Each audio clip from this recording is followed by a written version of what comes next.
Mīli savu tuvāko kā sevi pašu. Padomāsim par to, ko tas īsti nozīmē un kā tas sasaucas ar populāru frāzi mīli grēcinieku, bet ne viņa grēku. Grēku mums būtu jāienīst.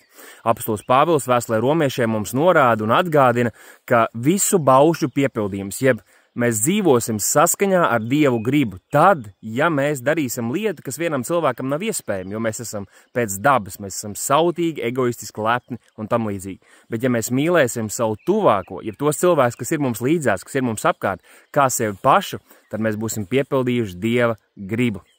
Lūk, ko mēs ar to saprotam un ko tas īsti nozīmē? Pirmkārt jau mums jāsaprot, ka par to, kas ir mīlestība un kā mīlestība izpaužās, mēs taču nevaram spriest pēc Holivudas filmām vai pēc kādiem seniem romāniem, jo tie pārsvarā tomēr sakropļo mūsu skatījumu uz laulību, uz attiecībām un arī pat uz seksu. Tātad mēs pildām pirmo visvarīgāko bausli pēc Jēzus vārdiem – mīli Dievu, un tā mēs atzīstam, kas ir patiesa mīlestība un kas ir patiesība, un tad pie tās varam turēties, un pēc tās varam arī spriest, kas ir grēks, kas nav grēks. Bet tad šī otrā daļa mīli savu tuvāko kā sev pašu, un arī tas bieži tiek dažādi interpretēts. Cilvēki saka, bet tu taču mīli sevi, un tev tāpat jāmīl arī mani. Bet kā mēs mīlam sevi?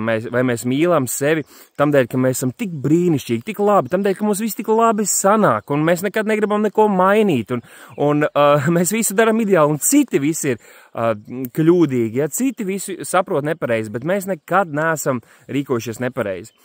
Vismaz par sevi runājot, jāsaka, ļoti bieži es jūtos neadekvāts, ļoti bieži man ir kauns par to, kā es esmu reaģējis, ko es esmu teicis, ko es esmu domājis, ko es esmu darījis, vai tieši otrādi, ko es neesmu teicis, ko es neesmu darījis.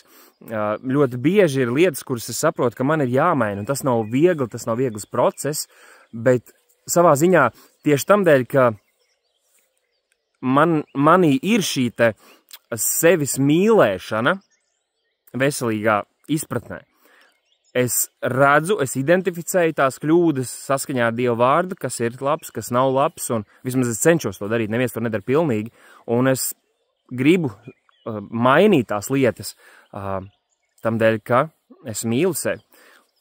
Ko es cenšos pateikt, kad cilvēki nemīl sevi tamdēļ, ka viss ir ideāli, ka viss ir labi, kā mums tad būtu jāizliekās vai jāpieņem, ka arī citi ir ideāli, ka viņi nekad nekļūdās, un tikai tad mēs varēsim viņus mīlēt.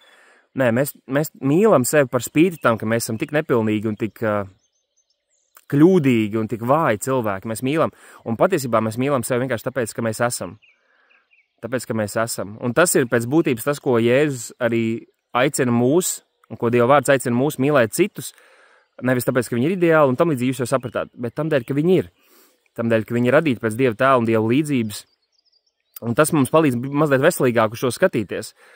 Mīlēt savu tuvāko kā sevi pašu nenozīmē, ka mēs nevaram izvērtēt, nevaram redzēt, nevaram izšķirt, ja, kad ir lietas, kuras notiek nepareizi, kuras tiek darīts nepareizi, un pat pamācīt. Bībele pat uzliek mums par pienākumu to. Nē, bet tieši par spīti tam, ka mēs mīlam.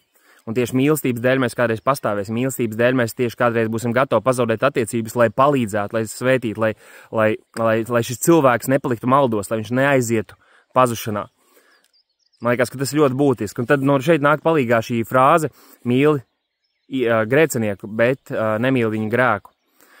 Un tas patiesībā ļoti precīzi runā par to, ar kādu sirdi mums ir jādzīvo šajā pasaulē, un arī ar cilvēkiem mums līdzās. Mums ir jāmīl cilvēki. Mums ir jāmīl arī mūsu ienaidnieki. Tas mūsu tuvākais, varbūt arī mūsu ienaidnieks. Varbūt cilvēks, kuram ir visvairāk ļaunu aizdomu un nodomu pret mums, bet tas neatbrīvo mūs no pienākuma mīlēt šo cilvēku. Un tāpat laikā mums ir jāienīst grēks, mums ir jāienīst netaisnība, jāmīl patiesība.